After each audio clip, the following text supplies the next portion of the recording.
afternoon. I'm Raine Musñgi. This is Newsfeed. Security officials assure the public they will explore all diplomatic options to protect the country's territory. This report from Francis Falvin. The National Task Force West Philippine Sea faced the media in Manila today. According to the National Security Spokesperson, Assistant Director General Jonathan Malaya, China's deployment of its so-called monster ship to the Philippines' exclusive economic zone is alarming.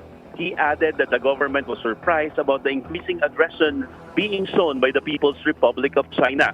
Yesterday, the National Maritime Council said in a statement that they already filed a diplomatic protest on the illegal presence of CCG vessels in the Philippine waters. It also stated that the Philippines strongly oppose the illegal actions of the Chinese Coast Guard as well as the provocative actions of PLA Navy helicopters within the country's maritime zone, which is a clear violation of the Philippine maritime law and the arbitral ruling.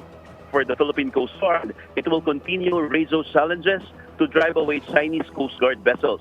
According to Commodore J. Tariela, they deployed the BRP Teresa Magbanwa and the BRP Gabriela Silang to tail the monster ship crossing Bajo de Masinloc and the Coast Guard of Zambales.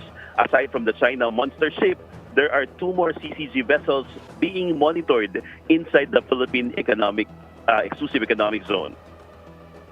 Other than that, whether it's in 90 nautical miles away from Mindoro or in Palawan or in Visayas or wherever, it's concerning. Not just because it is on the port touch line, what we talk about is right now. We are always serious in looking into the illegal presence of the Chinese Coast Guard. These tensions in the region, right? It is not in any country's interest to have this type of situation where tensions are increasing. So we hope that the BRC will not push the envelope, because the more that they push the envelope, the more that things become complicated. The National Task Force on the West Philippine Sea also said that they are open to other options to protect the country's territorial waters in a diplomatic manner and in accordance to the rule of domestic and international laws.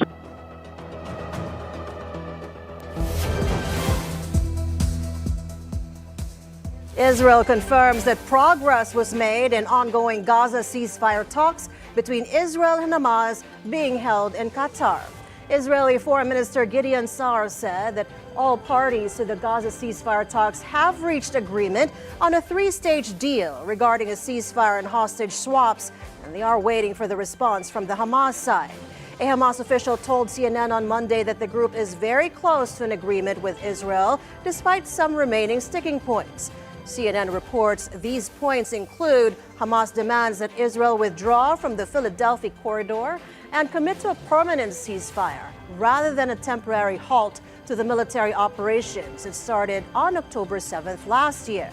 President Joe Biden also said a deal that will secure the release of hostages and achieve a ceasefire in Gaza was on the brink of coming to fruition, adding that his administration was working urgently to close the agreement. I spoke to Prime Minister of Israel yesterday. I spoke to Emir of Qatar today. I look forward to speaking with President Sisi soon. We're pressing hard to close this. The deal we restructured would free the hostages, halt the fighting, provide security to Israel, and allow us to significantly surge humanitarian assistance to the Palestinians who suffered terribly in this war that Hamas started. They've been through hell. So many innocent people have been killed. So many communities have been destroyed. Palestinian people deserve peace and the right to determine their own futures. Israel deserves peace and real security. And the hostages and their families deserve to be reunited. And so we're working urgently to close this deal. Well, U.S. President Joe Biden also says he expects oil prices to stabilize after Washington imposed tougher sanctions on Russian oil shipments in response to the ongoing invasion of Ukraine. Biden's national security advisor, Jake Sullivan, told reporters that the new sanctions would give President-elect Donald Trump's team more leverage in future talks over the war in Ukraine.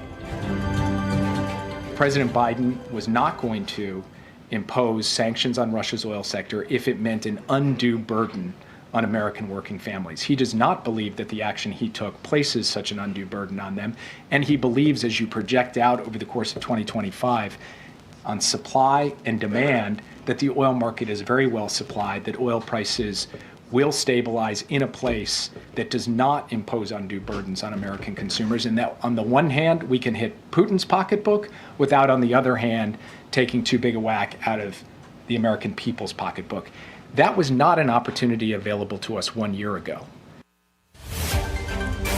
Meanwhile, Middle East crude oil benchmark premium surged on Monday to around $3 per barrel, above Dubai quotes, the highest since October 2023.